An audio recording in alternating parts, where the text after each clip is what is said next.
Imagine a man, 74 years old. He sits in the living room of the house he has owned for 30 years. The same house where his children grew up, where birthdays were celebrated, where arguments were made and forgiven, where the kitchen always smelled like something good. But today, the house is quiet. His children live in other cities now. They have their own lives, their own families, and they should. That is how it is supposed to be. He looks around the room and asks himself quietly, after all of this, what is truly mine? My friends, if you are over 60, or close to it, I suspect that question has found you too.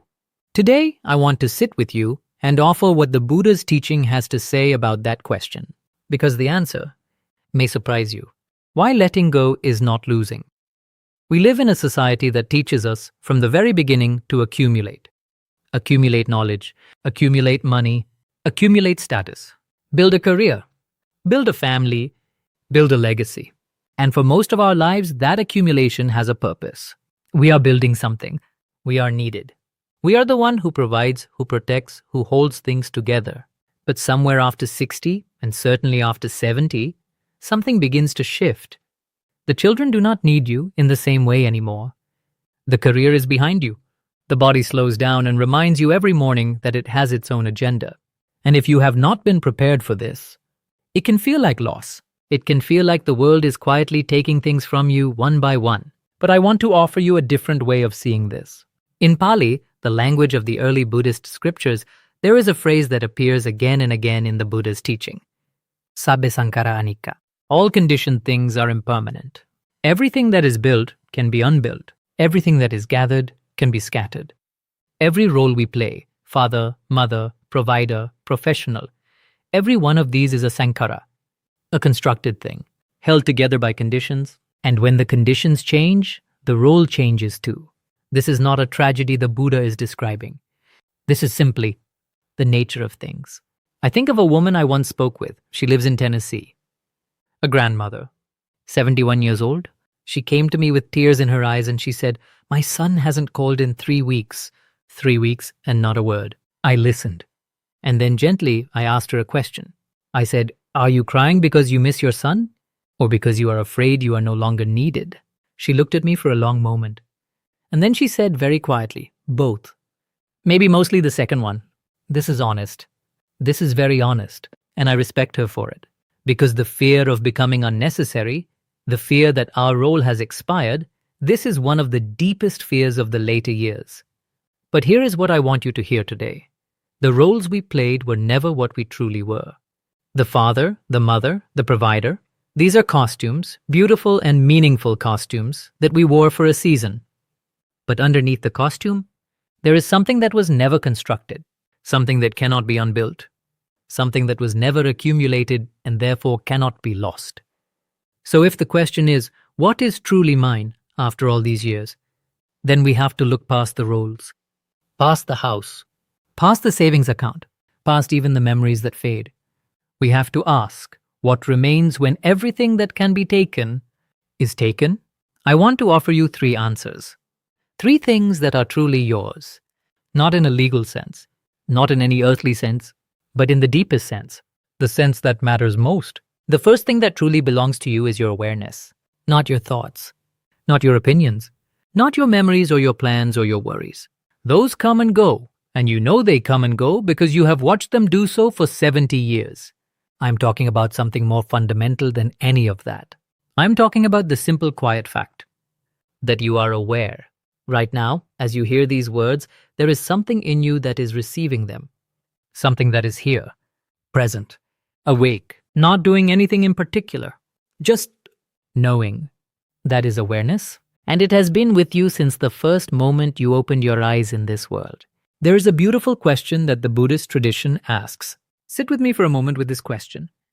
When you sit quietly in the early morning, before the phone rings, before the day begins, and you hear a bird singing outside the window, who is hearing that? Not your name, not your history, not the role you play in your family. Something much simpler than that. Something that simply receives the sound. That is what I mean by awareness. And here is the remarkable thing about it. No one can take it from you. Your children cannot divide it when you are gone. The bank cannot foreclose on it. Even illness, even the cruelest forms of illness, cannot fully extinguish it. I have sat with people in the final weeks of their lives. I have sat with people whose memories were nearly gone, who could no longer remember the names of their grandchildren. And yet, in that quiet space, when you sat with them in stillness, they were still there. Something was still aware. Something was still present. Alzheimer's can erase the archive. It cannot erase the one who is aware right now, in this moment.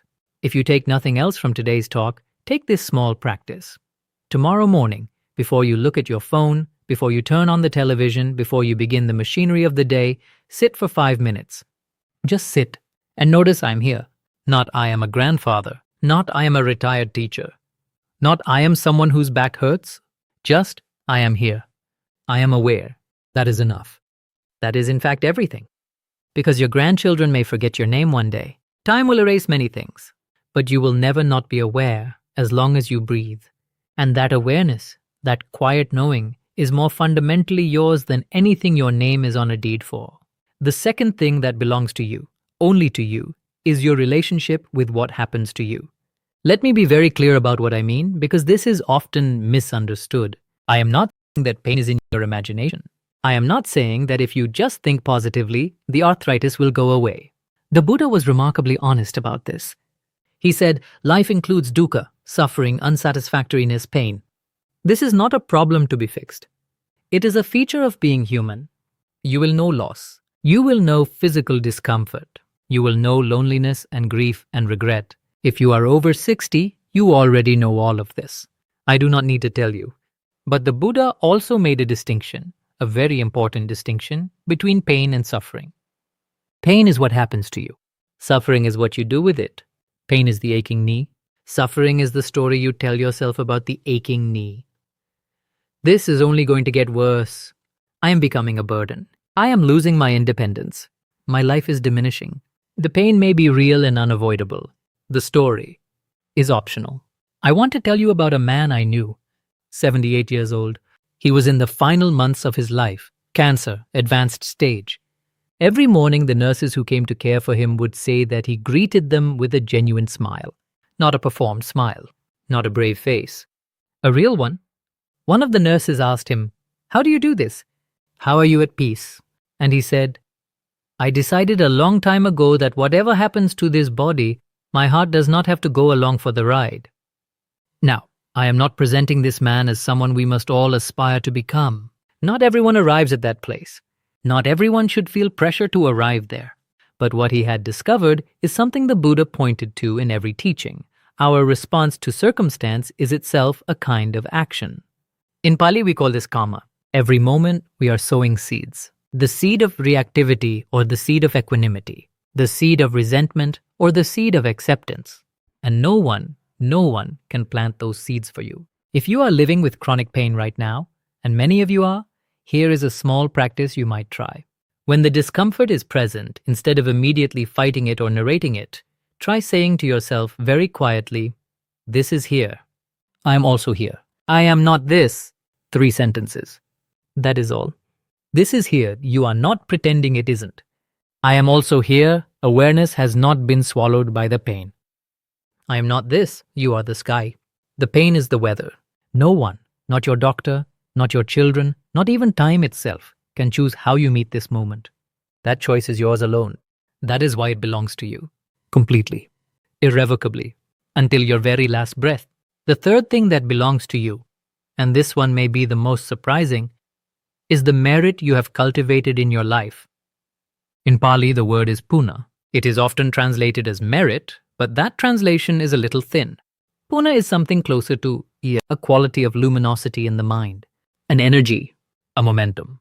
It is what is accumulated, very quietly, very gradually, every time you act from kindness, every time you choose generosity over greed, every time you practice patience when impatience would be easier, every time you sit in stillness, even for 5 minutes, and train the mind toward clarity. Now, I want to be careful here. I am not speaking about superstition. I am not speaking about earning points with a cosmic bookkeeper. I am speaking about something very practical and very real. The way you have lived leaves a mark, not on paper, not in a will, but in consciousness itself. Think of it this way. Your house will go to whoever inherits it. Your savings will be distributed. Your car will be sold. Even your photographs will one day be thrown away by people who do not know who is in them. But the quality of how you have lived, the compassion you have offered, the patience you have practiced, the forgiveness you have chosen when resentment would have been so much easier, none of that can be inherited by another person. None of it can be divided or taxed or lost in a market crash. It is yours, woven into the very fabric of your consciousness. I want to share something with you. There was a woman, 82 years old, living in a memory care facility. She could no longer remember her children's names. She could not tell you what year it was or who the president was. But every single time a new resident arrived on her floor looking lost and frightened, she would get up from her chair, walk over to them, and take their hand. Without being asked, without knowing why exactly. Just because that was Puna. That was decades of kindness, of habituated generosity expressing itself long after the conscious mind had faded. Merit is not stored in memory, it is stored in character. And here is the beautiful thing about this third belonging. You are still accumulating it. Right now, today. Every day of your life that remains is not a waiting room. It is not a slow diminishment between who you were and the end. It is time, precious time, in which the seeds you plant are planted in the richest soil, because you have the wisdom now that you did not have at 30. A simple practice: each day this week do one act of kindness that no one will ever know about. Not for recognition, not even for your own sense of virtue. Just quietly offer something. A prayer for someone who has hurt you, $1 to someone who needs it, a moment of genuine attention to someone who is invisible. What you give in kindness travels with your consciousness further than any inheritance you could leave in a will. That is the third thing that is truly yours. I want to speak now for a moment not about your family or body, but through you to your family. Even if they are not watching this, even if they will never see it. None of what I have said today is about turning away from the people you love. It is not about becoming a solitary figure who needs nothing from no one. It is about becoming more for them, not less. Because there is a paradox at the heart of aging if we are willing to see it. When we demand that our family fill our loneliness, when we need their phone calls and their visits and their gratitude to feel that our lives still matter, we place a weight on them that love alone cannot carry. But when we are anchored in our own awareness, when we have cultivated some equanimity, some genuine inner peace, we become something extraordinary for the people we love. We become a place they can come home to, not a place of need, a place of nourishment. Think of an old tree, a great old tree, one that has stood in a field for 100 years. It does not cling to its branches. It does not beg the birds to nest in it. It does not need the wind to tell it is worthy. It simply is. And because it simply is, it gives shade and shelter and beauty without effort, without demand. I think of a woman, 76 years old. Every time her children came to visit, she did not ask, "Why haven't you called more often?" She did not make them account for their absences. Instead, she asked them one question, the same question every time. How is your heart today? Not, how is your career? Not, have you been to church? Not, when am I getting grandchildren? Just, how is your heart? Her children, all 4 of them, have said that question is the thing they will carry with them for the rest of their lives. That is a legacy, not a house, not a savings account. A question asked with genuine love. So, let us come back to the man sitting in the quiet house. He asks, after all of this, and what is truly mine? And the teaching says, your awareness, the quiet, unshakable knowing that has been with you since the beginning and will be with you until the end. Your relationship with what happens to you, the freedom always available to meet this moment with something other than reactivity, and the merit you have cultivated, the luminous residue of every kind act, every patient choice, every moment of genuine love you have offered in your years on this earth. These 3 things, no one can divide them. No one can sell them. No one can take them when you leave. This week, I invite you to choose just one of these 3. Not all 3. Just one, and give it a little attention. Just a few minutes each morning. See what you notice. In the Pali tradition, there is a short blessing, Sabisata Sukhi Hontu, may all beings be happy. You are a being too. You are included in that wish. May you be at peace.